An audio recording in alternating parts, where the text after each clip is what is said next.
Second batch tayo mga boss. To, may mga bago tayong dumating. Grinder tapos yung drill. So yung mga drill natin walang hammer po to Drill lang po to. So yan po. So walang accessories po yan. Wala pong mga bala pong kasama po yan. Wala rin po siyang panlock na kasama po yan. So medyo may mga kalawang lang siya. Tapos mga gasgas and marumi lang siya kasi galing warehouse. So lahat to brand new.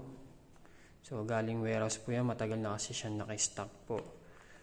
So yan po. Yan.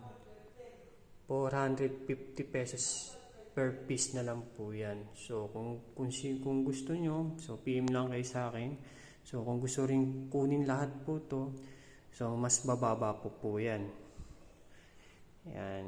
Almost nasa 50 pieces po yan lahat. So ito may mga grinder po tayo. Yan. Isang mga tornilyo niya may mga kalakalawang lang. Pero goods po yan. Mga gumagana lahat po yan. Sa mga drill natin. So yan may mga konting kalawang. Yan. Tapos yan. Yan.